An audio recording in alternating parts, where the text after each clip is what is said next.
नमस्कार, मैं हूं आपका दोस्त जाहिद। आप देख रहे हैं डेली हिंद। हमें चुनावी दौरे पे आज हम आपको बताएं कि हम हैं साहेबपुर कमाल विधानसभा के अंदर। यहां पे जो ये आवाम है उनसे हम जानने की कोशिश करेंगे कि इस बार साहेबपुर कमाल से किस पार्टी के विधायक बनेंगे। हम आपको बता दें कि मेरे साथ बहुत सारे ऐसे लोग जुड़े हुए हैं। मेरे ख्याल से आप एमआईएम पार्टी के कार्यकर्ता वगैरह हैं। आप ये बताइए कि आपका नाम क्या है? मोहम्मद जावेद। अच्छा जावेद, आप ये बताइए कि यहाँ पे जो आप आए हैं आप किस उम्मीद से आए हैं? उम्मीद से आया कि ओवैसी साहब का जो पार्टी यहाँ पे बनी है उसको विजय कराना है। अच्छा, आप ये बताइए कि अभी एक बीजेपी का एक लीडर साहब सामने आ जाइए। बीजेपी का एक कोई नेता है, वो ये कह रहा था कि हम अजान बंद करवा देंगे, ज़बान काट देंगे, यहाँ से भगा देंगे, तो उस पर आप क्या कहना चाहेंगे? देखिए, हमारी जो लड़ाई है या फिर ओवैसी साहब की जो लड़ाई है वो हमारे फंडामेंटल राइट्स एंड कॉन्स्टिट्यूशन को लेके है और मैं समझता हूँ कि ये जेन्युइन है, क्योंकि आप किसी के भी राइट्स, इंडिविजुअल राइट्स या माइनॉरिटी हैं, उसको आप ख़त्म नहीं कर सकते हैं, क्योंकि इंडिया जो है एक सेकुलर कंट्री है और हर इंडिविजुअल का एक अपना राइट्स है, चाहे वो फंडामेंटल राइट्स हो, चाहे वो directive principle of state policies हो। तो सारे लोगों का कुछ ना कुछ राइट्स है और उस राइट्स के लिए हम लोग लड़ रहे हैं और मैं समझता हूँ कि because of that we are supporting to Asaduddin Owaisi. और आप उनके स्पीच या उनका परफॉर्मेंस आप कॉन्स्टिट्यूशनल डिबेट में देख सकते हैं, आप उनका डिबेट जो है पार्लियामेंट में देख सकते हैं, उनका कोई भी जो भी डिबेट होता है। आप ये कह रहे हैं कि हम असदुद्दीन ओवैसी साहब को जो हम सपोर्ट करते हैं, आप ये बताइए कि कांग्रेस ये कहती है कि ओवैसी जो है सिर्फ वोट काटने का काम करता है। देखिए, असल में क्या, अगर मैं मुस्लिम कम्युनिटी की बात करूं तो ऐसा फीलिंग करवाते हैं कि मुस्लिम जो है बीजेपी के अगेंस्ट है, बीजेपी मुस्लिम के अगेंस्ट है, तो इसके वजह से उनके पास चॉइस नहीं बनता है। वो चॉइस बनता है कि आप अगर कांग्रेस बीजेपी को छोड़ते हैं तो उसके बाद अगर आप किसी को वोट देंगे तो वो कांग्रेस को देंगे, लेकिन नहीं, अभी हमारे पास चॉइस है, हमारी अपनी पार्टी से है। और आप देखेंगे कि इवन कि छोटे छोटे जो कम्युनिटी है बिहार के अंदर में, चाहे वो कुशवाहा को लीजिए, चाहे वो आप मांझी को लीजिए, आप किसी भी कम्युनिटी को लेके देखिए, सारे कम्युनिटी का एक अपना लीडर है। तो मैं समझता हूँ कि मुस्लिम का एक बहुत बड़ा आबादी है जो हिंदुस्तान में रहती है और हमारे बिहार में रहती है, तो इनका भी एक लीडरशिप होना चाहिए जो अपने राइट्स के लिए बात कर सकता है। So because of that we are supporting. देखिए, इनका एक बहुत बड़ा आरोप है, जैसे कि आप पासवान को देख लीजिए तो लोग कहते हैं कि रामविलास पासवान है वो दलित के हैं, उसके बाद यादव के लालू प्रसाद यादव हैं, ऐसे जो तमाम तरह के जाति हैं उनके सबके अलग अलग नेता है, लेकिन मुसलमानों का नेता नहीं है। आप ये कहना चाहेंगे? बिल्कुल बिल्कुल, ऑफ कोर्स। तो ये मुल्क तो एक सेकुलर मुल्क है। बिल्कुल बिल्कुल सेकुलर मुल्क है, लेकिन आपका रिप्रेजेंटेशन जब तक नहीं होगा, चाहे वो पार्लियामेंट में होगा या स्टेट गवर्नमेंट में होगा, जब तक आपका रिप्रेजेंटेशन नहीं होगा तब तक आप अपनी बातों को रख नहीं सकते हैं। और नहीं रख सकते हैं तो फिर आपके अगेंस्ट कोई भी पॉलिसी बना सकता है। आप लोग देख रहे हैं कि बहुत सारे पॉलिसीज़ बन रहे हैं against Muslim, against the rights of Muslim, freedom of speech, freedom of religion, religious practice. तो मुझे लगता है कि मुस्लिम कम्युनिटी का भी रिप्रेजेंटेशन होना बहुत ज़रूरी है। लेकिन एक चीज़ आप ये चीज़ बताइए कि आप कह रहे हैं कि ओवैसी साहब जो है मुसलमानों का लीडर है। नहीं, मैं ये नहीं कह रहा हूँ। मैं कह रहा हूँ कि they are fighting for the rights of human, rights of the every citizen of India. आप देखो ना, उनके स्पीच को पढ़ो, उनके स्पीच को समझो, सारे कम्युनिटी के लिए। बिल्कुल डेफिनेटली। और ख़ास करके वो जो लोकल जो दलित हैं, जो मुस्लिम हैं, जो वीकर सेक्शंस हैं, जो डिप्राइव सोसाइटी के लोग हैं, उनके लिए वो लड़ रहे हैं। और मैं समझता हूँ कि I belong to that community and because of that we have to support. अच्छा, आप एक चीज़ बताइए कि जो मुसलमान ही है, जो खुद कहते हैं कि ओवैसी जो है सिर्फ वोट काटता है, वो बीजेपी का बी टीम है।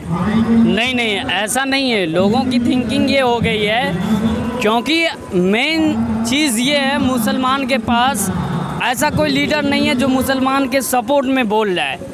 अगर अभी हम लोग पहले वोट देते थे, चाहे वो कांग्रेस हो, बीजेपी हो, जो भी हो, तो ये क्या है ना कि सभी के पास अपना अपना एक लीडर है और वो क्या कर रहा है, मुसलमान के अगेंस्ट में बोल दे रहा है। और मुसलमान के अगेंस्ट में बोल रहा है, मुसलमान के सपोर्ट में बोलने के लिए हमारे पार्लियामेंट में एक भी लीडर नहीं है।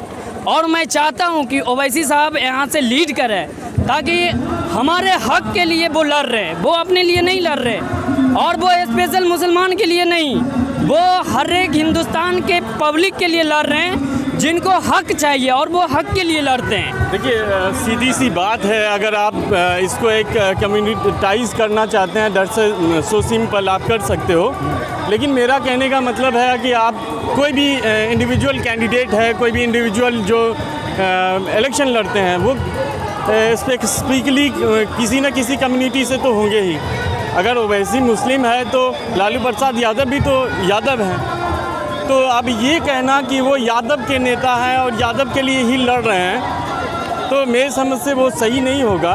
लेकिन मुझे लगता है कि ओवैसी जो है उसको सिर्फ जो है मुस्लिम नाम मात्र करार देना वो सही नहीं है। और जो ये थिंकिंग रखते हैं कि वो उसके बी टीम है, सी टीम है, तो आप देख सकते हैं। देखिए आप काफ़ी एजुकेटेड लग रहे हैं, मेरे पास सुन लीजिए। ये बीजेपी का बी टीम जो है कांग्रेस कहती है और मुस्लिम कम्युनिटी के लोग खुद कहते हैं। नहीं, आप मेरा कहने का मतलब है, आप यहाँ पे देख सकते हैं कि यहाँ पे क्या सारे लोग मुस्लिम हैं? मुझे तो नहीं लगता। नहीं, अगर मुस्लिम होता तो यहाँ पे कैंडिडेट भी मुस्लिम होता। तो इस तरीके का जो वहम फैलाया जा रहा है वो सिर्फ इस वजह से कि जिससे उनका जो है रोटी सेका जा सकता है वो आसानी से। अब उसके लिए मार्केट में बरगलाना, दैट्स वेरी सिंपल। ऐसे बहुत सारे मौलाना भी हैं जिनके बयान आ चुके हैं, मतलब माफ़ कीजिएगा, बयान आए हैं कि ओवैसी को सिर्फ हैदराबाद तक ही रहना चाहिए। नहीं, ये तो बिल्कुल गलत बात है ना। आप किसी को सीमित नहीं कर सकते हैं, आप किसी को रोक नहीं सकते हैं। सबका राइट्स है, आपको भी लड़ना है चुनाव तो आप लड़ सकते हैं, मुझे लड़ना होगा तो मैं लड़ सकता हूँ। तो आप किसी को एक फतवा दे देना या फिर इस तरीके से बयान दे देना वो सरासर गलत बात है, मुझे लगता है। अच्छा, हाँ, जाती तौर पे। अच्छा, और भी हम लोगों से यहाँ पे जानने की कोशिश करेंगे, कुछ युवा से हम बात करेंगे। आप ये आप इधर आइए, नेता लग रहे हैं बिल्कुल इधर। डरिएगा तो काम चलेगा। आप ये बताइए मौलाना, इस बार बिहार में किसकी सरकार? इस बार बिहार में सरकार भूपेंद्र कुशवाहा और असदुद्दीन ओवैसी के ग्रैंड सेकुलर डेमोक्रेटिक फ्रंट है, उसकी सरकार। अच्छा, आपको लगता है कि ओवैसी इस बार सरकार बना पाएगी? बिल्कुल बना सकती है। देखिए पहली बार लड़ रही है ना। नहीं, ठीक है आप।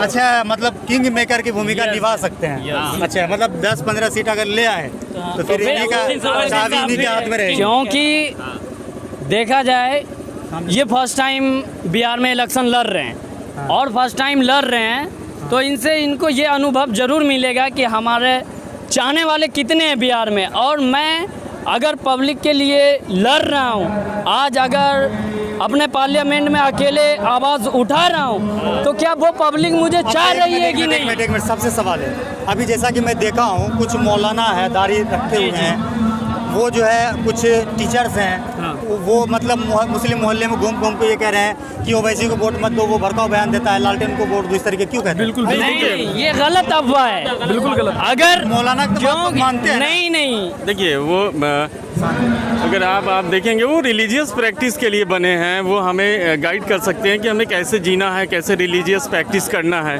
वो उनके लिए है। वो सामाजिक जो ज़िंदगी हमारा है, जो राजनीतिक ज़िंदगी है, इंसान ऊपर वाले ने सबको एक दिमाग भेजा है, एनालिटिकल अंडरस्टैंडिंग भेजी है।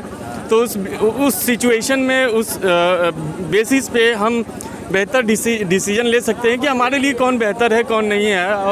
और इस तरीके का अगर कोई भी वहम फैलाते हैं तो मुझे लगता है वो गलत है। क्योंकि अगर आप देखोगे दिल्ली का इलेक्शन, तो केजरीवाल फर्स्ट टाइम लड़ रहा था, किसी को ये अंदाज़ा बिल्कुल भी नहीं था कि वो सरकार बना लेगा, लेकिन उन्होंने सरकार बनाया। तो एक विज़न है, वो विज़न के साथ लड़ रहे हैं। तो मुझे लगता है, मुझे उम्मीद भी है कि यहाँ की जनता उनको सपोर्ट करेगी और एक बड़े बहुमत के साथ। आप ये बताइए कि अभी जो है देखा जा रहा है कि काफ़ी ज़्यादा, आप भी दाढ़ी रखे हैं, मौली साहब होंगे मेरे ख्याल से, बहुत सारे ऐसे मौलाना है जो कि मुस्लिम मोहल्ले में घूम रहे हैं और घूम के ये कह रहे हैं कि आप जो है फलाने पार्टी में वोट दीजिए, ओवैसी भड़काऊ बयान देता है। ये गलत बोलते हैं। ओवैसी साहब कौन सा भड़काऊ बयान देते हैं? अगर कोई बतला दे ओवैसी साहब भड़काऊ बयान देते हैं तो मैं मानने के लिए तैयार हूँ। संविधान के अंदर ही तो बात करते हैं। अगर संविधान के खिलाफ बात करते हैं तो कोई उन पर केस बुक करे, पावर है।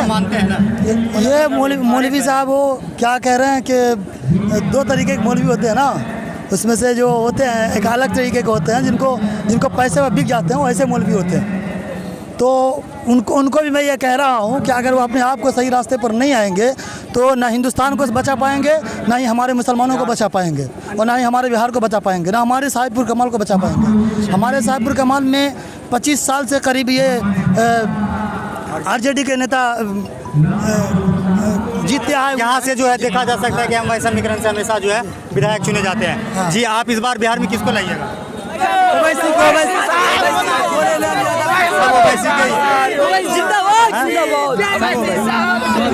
चलिए यहाँ पे हम आपको दिखा रहे थे कि आवाम से हम बात की और हम आपको दिखा रहे थे कि इस बार बिहार में किसकी सरकार बनेगी। वीडियो अगर आपको अच्छी लगी हो तो इसे लाइक और शेयर ज़रूर कीजिएगा। एक चीज़ है कि हम जो है हमेशा जो गरीब लोग होते हैं, जो यहाँ के आवाम होते हैं, उनके लिए हमेशा हम आवाज़ उठाते हैं। अगर हमारी वीडियो अच्छी लगी हो तो ज़्यादा से ज़्यादा हमें सपोर्ट कीजिए। चैनल को जो है लाल वाला बटन दबा के सब्सक्राइब करके सपोर्ट कीजिए। हमें कोई पैसे की ज़रूरत नहीं है, सिर्फ आप चैनल को सब्सक्राइब कीजिए। वीडियो अगर आप अच्छी लगी हो तो इसे लाइक शेयर ज़रूर कीजिएगा। जय हिंद, जय भारत, अपना ख्याल रखिए, हंसते रहिए, मुस्कुराते रहिए।